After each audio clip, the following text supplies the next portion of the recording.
There's somewhere where you said, imagine yourself sitting above yourself, like just take your imagination out and take a look around. And I remember inside the meditation, I could see other souls. Like when I'm not my body, we're all connected, we're all together. It's like, oh my God, there is no such thing as a stranger unless we make them that.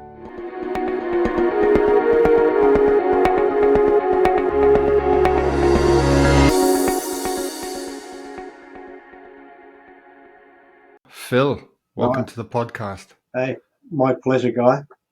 Always great What to an be in your honor. company. No, Yeah. great to be in your company, mate. Thank you.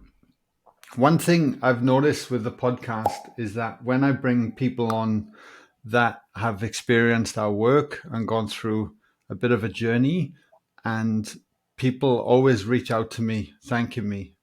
I think because they're so relatable, because we're all human at the end of the day. And sometimes if we have a New York Times best-selling book and we're filling seminars with thousands of people and I get them on the podcast, it feels very untangible. And so when I reach out to you and you said you'd come on the show, I'm truly grateful. So thank you, Phil. Thank you. It's totally my pleasure, Guy. I mean, the 4 days I spent with you guys, the three of you, transformational would be an understatement. I came into that. I guess we try to put expectations behind us, but I was sort of expecting, well, that's a great environment. It's going to be like just a bit of a party, but it was a lot of work. As in, I had to, like, the questions you were asking was like I had to go deep inside myself, and just that alone was like, oh my God, questions I hadn't considered. Yeah. But to come out of that, to be connected to everyone, like we're all traveling this, as you said, we're on a blue blob flying around a yellow chunk of fire, and we're all on this journey together. And you were able to create that sense of, well, we are all in this together, and Totally. there's a sense of oneness. We were all connected. So I want to ask you then, Yeah. bringing that connection in, and I remember you wandering in actually into our one-day workshop in Melbourne that we ran in, I believe it was February 2023. Correct. And I definitely remember these dates this year because it was 10 days after I was diagnosed with cancer, and it was for the second time.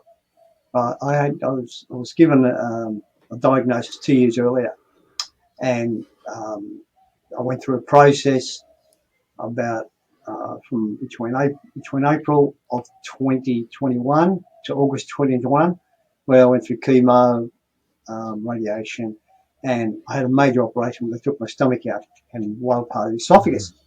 And they said, we've got it all good. You're cancer free. 6 months was all clear. 12 months was all clear. 18 months, I'm expecting the all clear again. And it's like, guess what's shown up? And it's shown up at the joint. And I'm like, wow, I got to look at this philosophically now. I said, what is this? Because I was, fairly fit for my age. I was of good build. I'm 30 kilos less now, but and mentally, what I do, my work's in the. I work around mental health, and I work in the mindset field around coaching. And I was like, well, my head's right, my body's right. What am I missing? Oh my God! And it hit me in the face. And I thought, this is why I've got this kick in the guts. It's my spiritual side, whatever that looks like. And I found someone who travelled the cancer route. And 19 years ago, he was given 6 months to live. So I thought, well, there's someone worth listening to because he's travelled. And he said there's 3 parts to all of this. It's not just our food intake, and it's our physicality as well as number 2, but it's our spiritual soul as well. And it's a side of me I was aware of but never jumped into it. Got it. Wow. And I was like, what can I do? I need to pursue this more.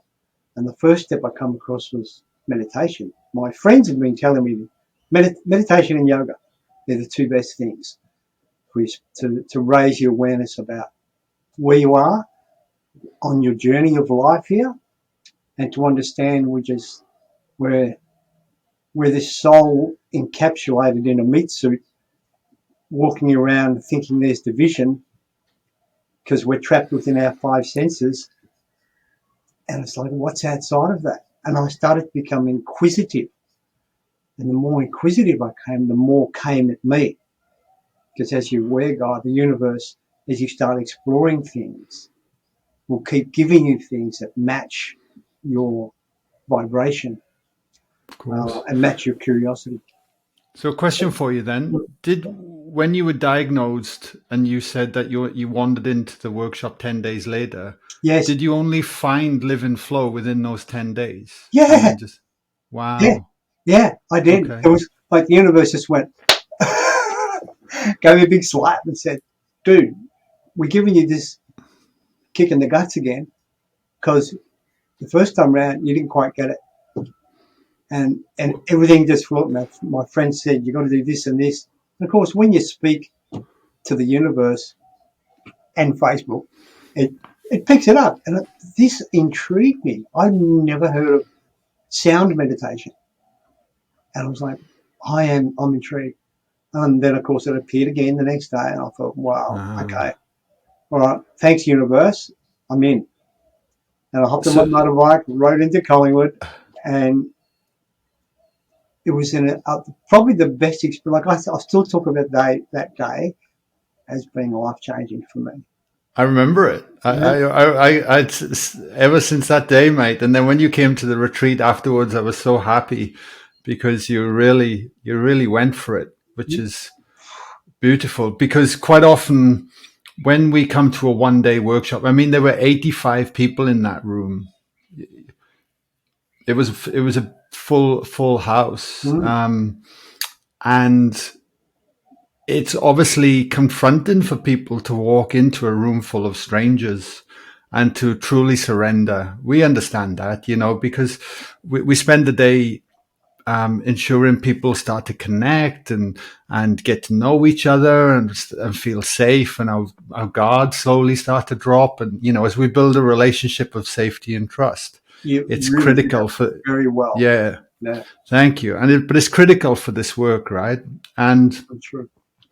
so when you walked in, obviously there's been a diagnosis. There's a pressure that's pushed you into action in a Correct. big way. So you've come in and just gone for it. You're like 1,000% all in, which is beautiful, beautiful. So how would you describe the day and your experience of what happened when you came out and people asked you, well, how did the 1 day mini retreat go with us in Melbourne? Yeah, and that's what happened. Like the next day at work, I just wanted to share, and I was like, "How was yesterday?" And went mind blown. It was an experience that it would be hard to put into words, like most experiences are, because as far as experiences go, it's an experiential program. So, and there's 3 meditations you do in that day. The first one's sitting up in the chair, and it was really interesting to listen to the feedback after you did the first meditation, because some people say, "I'm trying to get it right," and you had a bit of a laugh to yourself. I remember because too many people go into meditation trying to get it right instead of just being with it. And I'd done a few meditations leading up, quite a number of meditations leading up to this, and I was just like, "Oh, I'm surrendering," and I think that's the word that my cancer that's appeared this time is giving me, like surrender to moments. There's no way to do it. Like surrender to it, and inside the surrender, you're going to get transformation, and you're going to find ways and answers. So I surrendered to it, and I mean my memory's hazy from February because so much has gone on.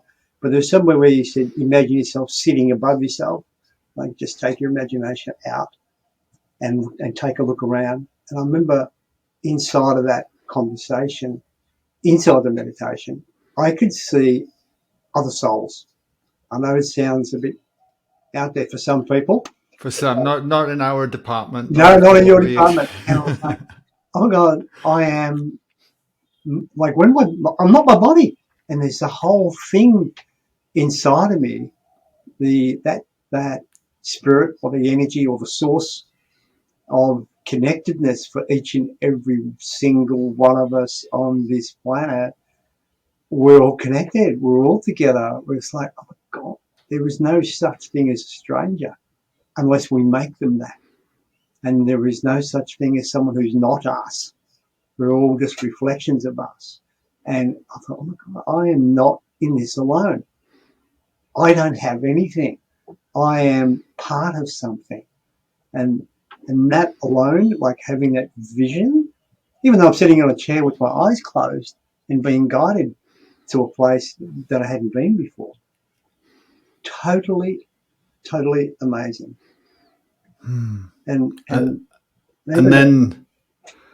then because I remember I was observed for whatever reason, because obviously we're in the space and we get through the day. I kept getting drawn to you, and I was observing you throughout the day because I felt, here's a man on a mission here. He's on a journey. That's true. And I was observing you because you were just present, and you were doing everything and just like a sponge taking it on. And then because just to explain to people, through the 1 days, we have a process where we continue to build upon each other. So we ensure we get a big foundation set in place as we go deeper with each process for the work. And collectively, when you bring 3 processes together, it's powerful because you start to build an understanding, and the conscious mind starts to let go. So by the time the 3rd process, which we work with sound in the afternoon, where everyone then starts to lay down, there's a really great foundation and an understanding of where we're going with it before we get there. And maybe share a little bit about that, because that third experience was the life-changing one for me. Where I remember, I think it was Matt that said the music's going to the sound's going to get quite loud, and you talk us through a breathing exercise to cope with anything. And we did this breathing exercise for a minute or two, and he said, "No, we're going to do it for 11 minutes now." And it was like, okay, there's a challenge. And I listened to the music, and it was quite loud, and my conscious mind would go, "Oh boy, that's loud," but I concentrated back on the breathing, and the music disappeared, even though it was there. And I began to go deep into a meditation, and I could hear drums, I could hear sound bowls. It was a beautiful didgeridoo going, and it was like a place of peace and love. And I felt this tapping right here, and I did a half squint, and you actually tapped me. Right, and you point into your chest, just to your heart. My chest. Point to my chest, my breastplate. Just felt this tap. And I looked, and you weren't doing that to everyone. Some people you would just hold your hand over, and others you might touch them on the shoulder and pull. And it was different places for different people. And I hadn't talked to anyone about my own, like the cancer I had. I hadn't spoken to anyone in that room about it, because I was trying to keep that. That's not the reason I'm here, because I'm here to learn about spiritual journeys. But when you were asked to share, and it was deathly quiet. I remember it well. And you said, surely someone wants to share. And I thought, no, I won't put this into the room. And then I found my hand creeping up above my head. And I looked up at my hand was up. And you said, yeah, the guy in the purple down the back. And I looked around, and there was no one else in purple except me. And it just, I shared my experience. I said, I don't know how you knew anything was there with me, but I felt a shift. And when you did that tapping on my chest plate, even though my eyes were closed, there was an explosion of reds and purples and yellows inside my meditation. And I was like, oh my God, talk about sacred moments and things that happen to people in their life when you least expect it.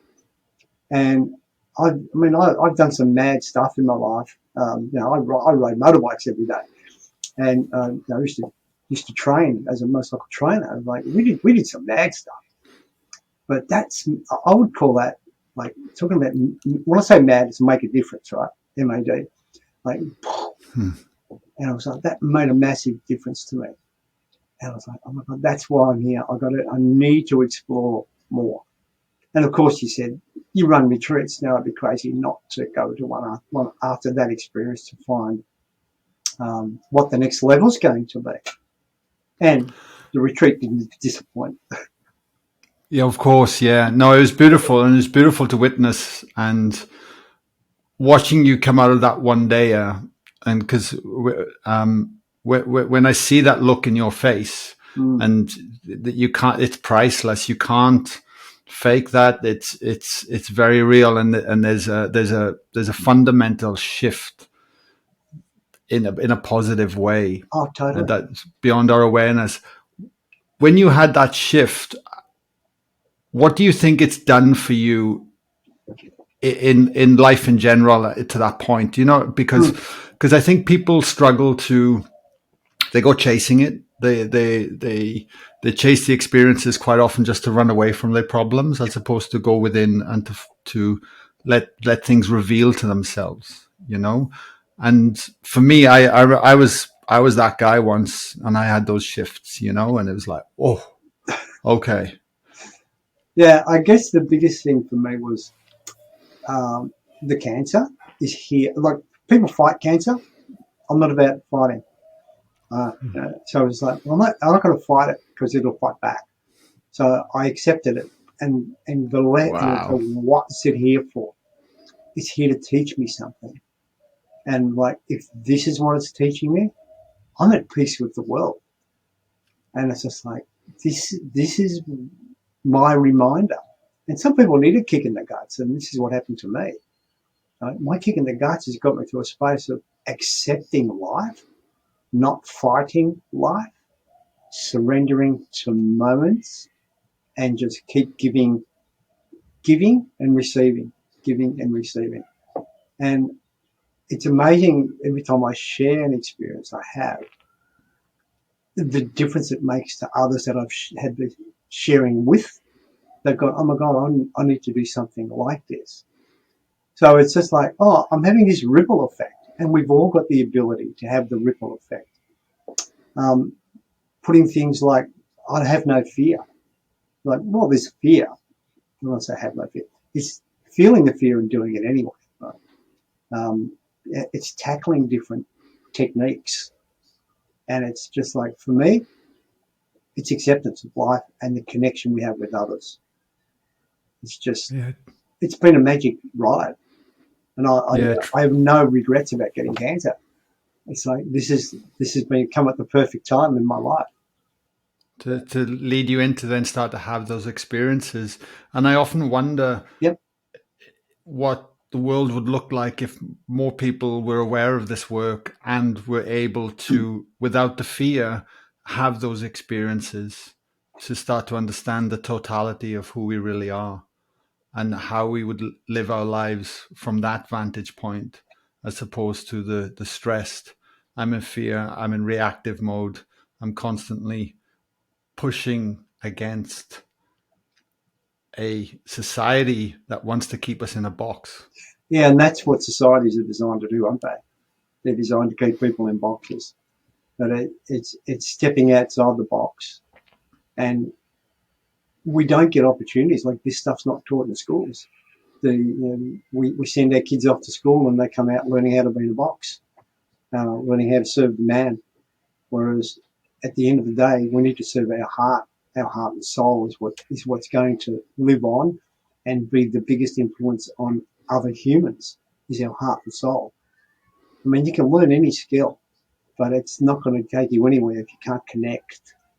And you connect at a heart level, at a soul level to your fellow human beings.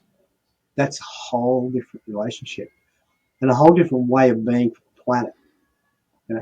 And I guess we're getting closer to a tipping point because of the work that you do and others like you in the planet. And what's the tipping point? About 1%. We're getting close. 1%. Yeah, we're getting closer and closer to that. And I think we're on the verge in your course, your retreat, I should say, and even your one-dayers gets you that big step closer to raising awareness on this planet, where we just go, oh my God, here we are, all of us. We're not separate. We thought we were. We thought we were different, and we're not.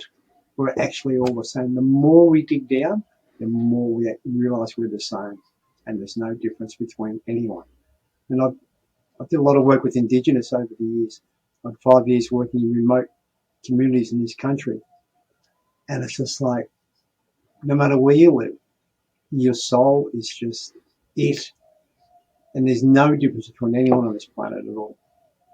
Yeah, I know. And but until until the pain is great enough, that pushes us into look at all what's deemed alternative modalities.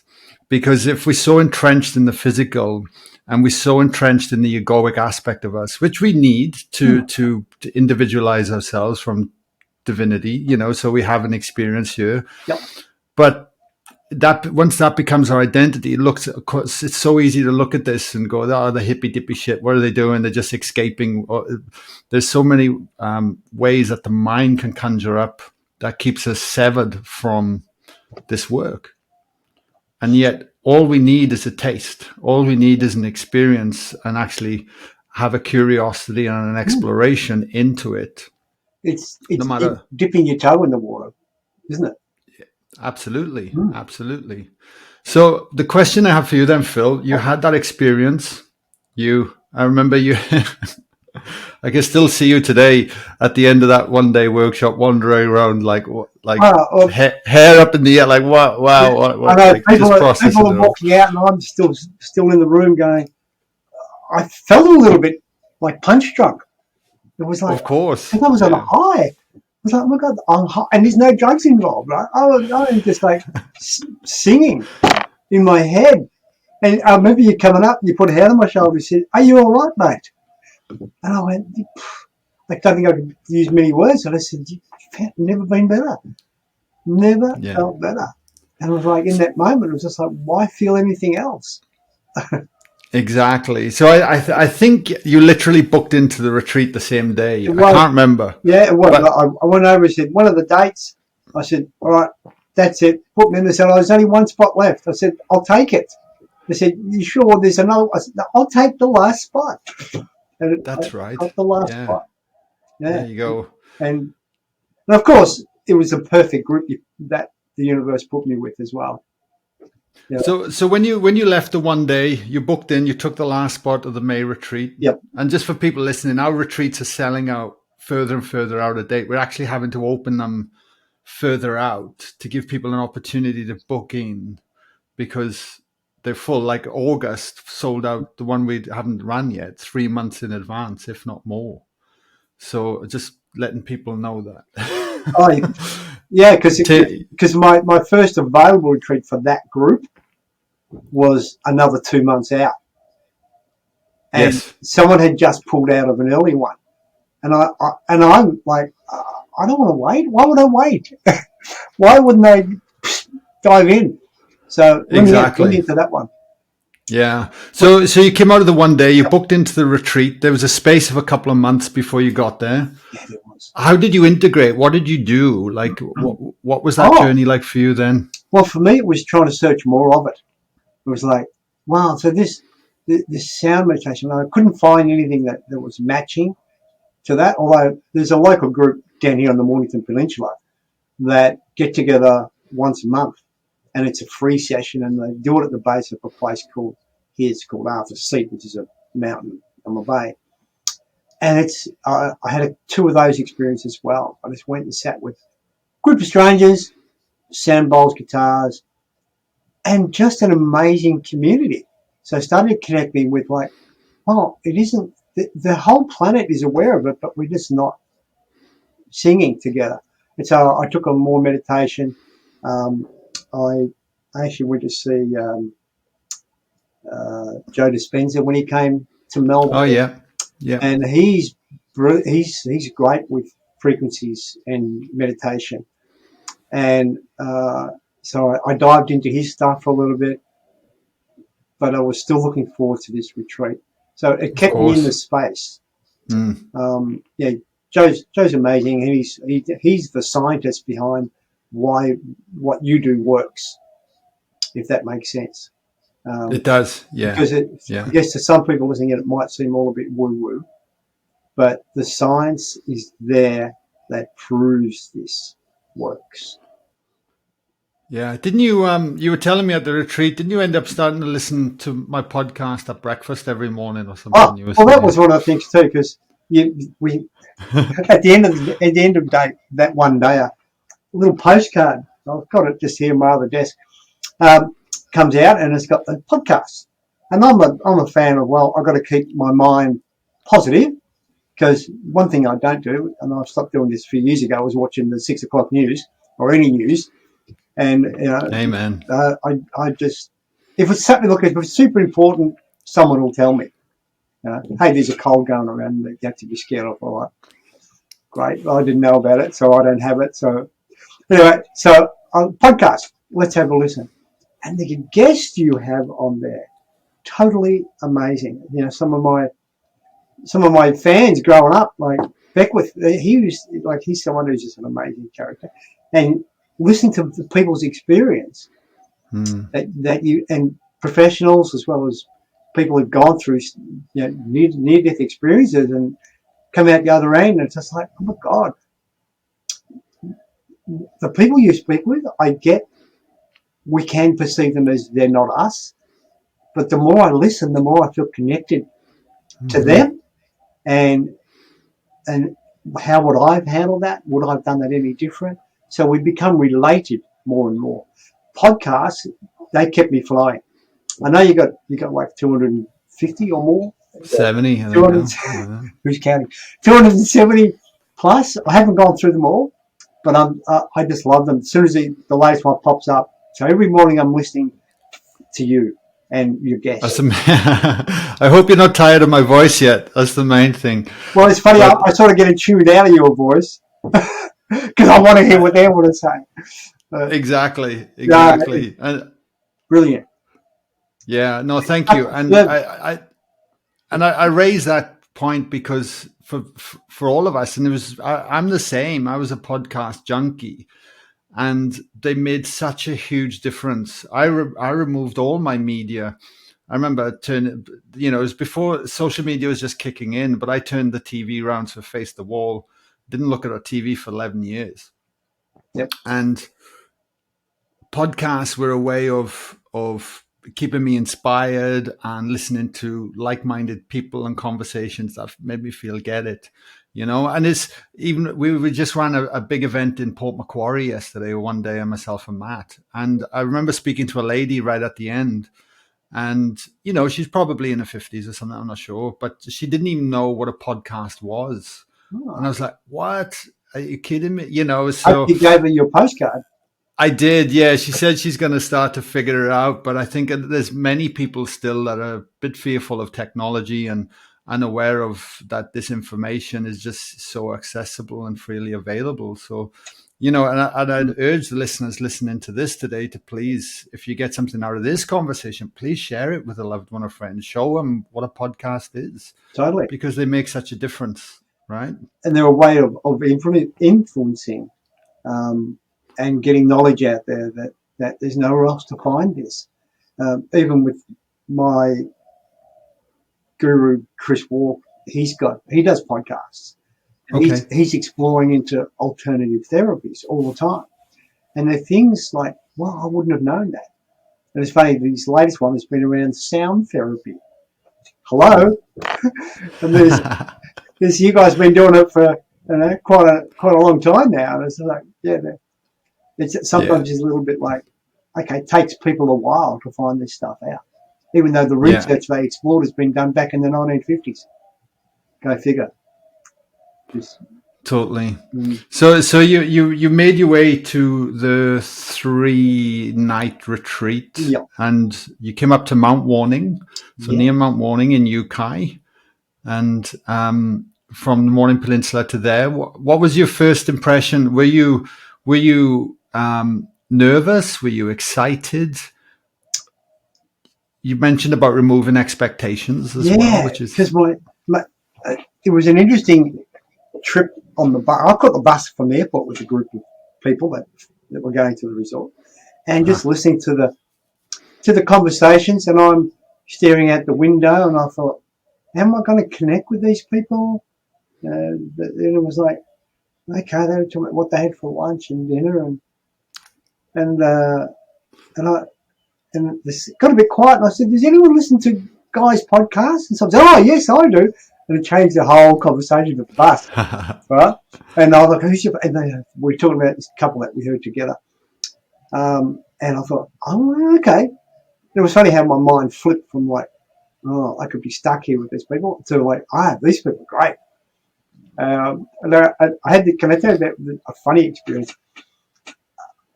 I went into my room, and the bus got us in there just in time for the start of day one. And people can arrive a little bit earlier in the day. And my roommate had already moved in, and he was up on the pool having a swim before we started. And I hadn't met him, but I saw this sleep apnea machine on the bed. And my thought, because this is what thoughts do, they're insidious. I've got a cousin and a brother-in-law who have sleep apnea machines, and they're very loud. And I don't know, because I can hear them in the room next door whenever they stay. And I went, oh my God, I'm not going to sleep here, and I'm really wanting to sleep. Anyway, he comes walking to me and he goes, oh, you must be Phil. I said, yeah. And he said, you probably saw my sleep apnea machine. Don't worry, it's as quiet as a mouse. And I went, oh, yeah, that's what he's saying. And beside my bed every night, I run this little machine that puts steam out, healing things, and it's got a very quiet hum.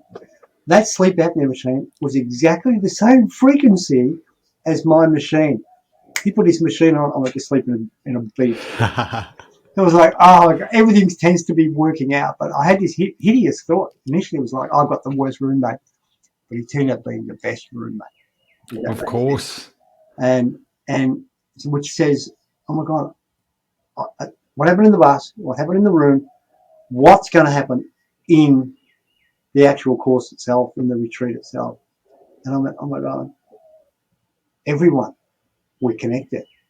We're all...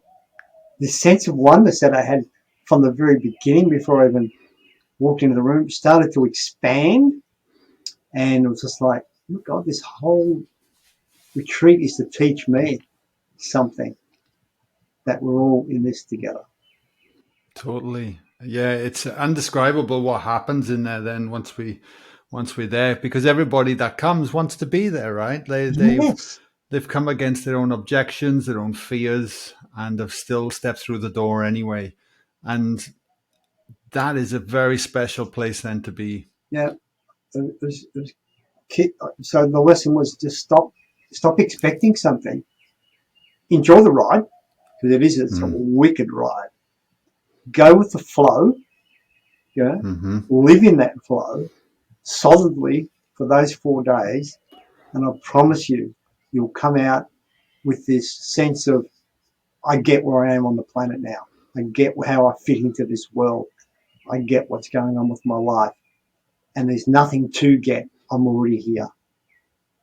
Yeah. I've got to ask you this question, Phil, because I still to this day, and I'll just explain to people that are listening, but I got off, it was the Saturday night. It was the last process on the last night. And I remember getting off stage. Or was it the Sunday? I can't even remember. It all blurs. But I remember getting off the stage and just wandering over to see you laying on the floor after receiving from a process of the group. And you opened your eyes and I just looked at you and I thought it just brought me to tears, mate, and smiling at the same time, because I was like, wow, this man is completely plugged in to the universe right now. And after seeing your journey from Melbourne to then revisiting and witnessing that, it was just the most, it will live with me, honestly, for the rest of my life. It was the most beautiful thing to witness, because for me, it felt like you're really exploring this with wonder and awe, just like a child does. And Totally. that's what we really encourage people. And you just have just embraced it in that way. And because you're there with wonder and awe, the wonder and awe just amplifies by like 10,000 fold of what's possible. And just to set the scene a little bit within the retreats, without giving too much away, but we teach people how to actually move energy. And we can use that energy to allow other individuals, including ourselves, though, by giving is receiving, to really help reset the harmonization of the body. You know, Western life and the struggles of life and challenges create a disharmonized body, and that energy gets stuck. Mm. And if we're able to then move that energy and allow the body, because we say the body that creates the body can heal the body. And if we allow that energy to really start to move, there's possibility then starts to happen, and amazing things can come out of it. Yeah. How did you feel? Can you even remember that moment? Can I even remember that moment? I think Or what happened? it's probably had the greatest impact. I mean, it was on the last day for me. It was the process. Okay. We did. Yeah, we do a similar one on the day 3. Before, yeah. The night before, and I was the following day. And to be part of that process, to feel the energy, and we talk about energy and the power of us, and our auras, all sorts of things. The energy that's in us that keeps us alive. It's like to feel the energy of others and the presence of others, all with the same intent, or the intent that's pure, and it's like it's palpable, even though, and you can actually reach out and touch it. And I felt a shift within me, and the proof of that was last week when I went and had my cancer checked again. Just I'm keeping an eye on it, and it had shape shifted. It hadn't grown where they thought it was going to grow. It had actually retreated and elongated a little bit, but it retreated, so it's enabled me to have to continue to be alive. Like there's no pain. I don't get any pain from my cancer, but its potential to block things, and it hasn't blocked it. It actually unblocked. Now, wow, whether it was that moment or not, I don't know, but I felt that something shifted in that moment for me. And it was in that moment that I swear the shape shifted, and the healing process that I'm going through got deepened and accelerated at the same time. And it's funny because it's an experience which is always difficult to put into words, because unless you experience this, you could write about it till the cows come home. People could maybe even read it, trying to get an understanding. But until you experience this, I think you're missing out on something. Like it's just like, wow, we all need to experience the power that we have and the power that others have, and that the experience of that cannot be compared to a cost you're going to outlay. Like I could have paid you 10 times that amount and still got value for money out of those 4 days. Of course. Just an amazing experience. And if you're into experiences and you want to get to that next level, and you feel like things aren't working out. I mean, I had cancer. I thought, no, I'm not working out. But that doesn't matter. It's like the experience of this, that whatever happens, I'm at peace, and I know. Like, it's just like, there's my place in the universe. And I'm going to continue to be this and that until I have my last breath. It's nothing to do with anything, with what I've got or what I haven't got. It's like, here I am. The message that we deliver, the awareness that I've got, let's bring this into the world. Let's everyone I'm connected with get an understanding. Exactly, because you can't undo those experiences. And once you have them, it really leans into it. It brings an it brings a practicality and embodiment to spirituality. It's not just metaphysical. It's not just kind of stardust sprinkled out there that kind of get. That's what I really frustrated me for so long. Is like it didn't feel like there was a clear roadmap Not to at go. all. This is the way through. This is It's there's totally the many way. If you're in there's doubt, many roadmaps. Don't get me wrong, and we haven't got the only roadmap. But for me, it drove me batty, and I was only even saying it yesterday. And it's like I wish people would actually really understand that this is rare to have a proper through line and a roadmap into this work that's applicable. And these are the things that you can do on and bring into your life on a regular basis. totally. You know. Totally. The experience I had on that last day was so deep, and it moved me to tears. I was also would probably never be so ecstatic in any one moment as well. So there was the excitement, there was the experience of it. I bathed in that emotion for as long as I could, and it was just like, I guess it was every emotion in a moment that I felt, and no experience I've ever had has matched that. Yeah. Yeah, It's beautiful. it really It's was. beautiful. Yeah. Thank you for that. But then, no, thank you. Thank you for just throwing yourself fully in, committed, surrendering with Mm, wonder and awe.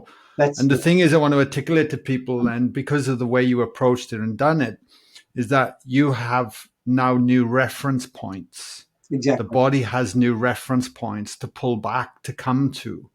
It's like you've been carving out a bobsled of behavior that's been going down your entire life one way, right? Yep. And then all of a sudden, unconsciously, we think this is the only way. And quite often that's to do with the mind, right? Mm, And then you start to have these experiences that are so powerful, so energetically moving that we can remove ourselves from that bobsled track for a moment and we can start creating a new one mm. that will create a new pattern, new behavior, new feeling, new emotions that the body might not have never experienced. But the body learns and understands. And then if we're willing to come out of there and keep practicing the new one, then that becomes the default and the old one slips away. Yeah, it's the disruption, Disruption. the rude disruption that happens when you go to a retreat like one of yours. You get a massive rude disruption. It's like, this doesn't make sense to my mind. Yeah. Hang on, I'm not my mind. I'm not my mind. I'm not my body. Who am I? I'm this chunk of energy inside my body. Let's explore that. And how have you been since the retreat? Like, Oh, you came home, you came back. yeah. Life goes on, of course. Life goes on. Peace and love, but I've been taking peace and love into the workplace. Wow. And I look at people differently. I look at my kids and my grandkids and my wife, and I look at everyone differently. And it's just like, where I thought strangers, there is no such thing as strangers anymore to me. And it's having conversations with people that I'm privileged to have the work I do anyway. But I take some of that, and I use that in my work, and I just see people differently, and nothing shows up as work anymore, if that makes sense. Totally. But taking this into my life and putting the practices in, just totally amazing. Yeah, my life was disrupted for those 4 days, and it's just continuing to be that. Like I keep looking and keep and understanding now that we're all connected. If that Beautiful. makes sense. Totally. Last question. So what would you say to someone then listening to this right now that is kind of like, oh, should I go? Shouldn't I go? What Mm. should I do? Where am I? Oh, don't hesitate. You can play safe and keep doing what you're doing, which, it's easy to not go because you've got a life anyway. And, how am I going to afford it? When you come out the other end, money doesn't come into it. It's not that. It's 100% the experience you get. And life is just a daring adventure or it's nothing at all. Remember?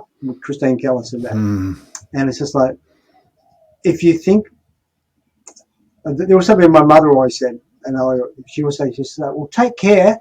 And I would say, I'm going to take a few risks as well. Because risks are where we live. When you get that nervousness, that nervous energy, and if you've got that nervous energy right now, go and register, because this is what's going to lift you. You've got that inner calling, you're listening to this, you've come this far into the podcast, you actually want to go. So whatever's stopping you, just thank you for that thought and do it anyway. Because you're always going to have those thoughts. Yeah. Thank you, Phil. What was that quote again you just said? A daring adventure? Life's a daring adventure or it's nothing at all. Life's a daring adventure or it's nothing at all. Christine Keeler said that. Wow. I love it. Yeah, I love it.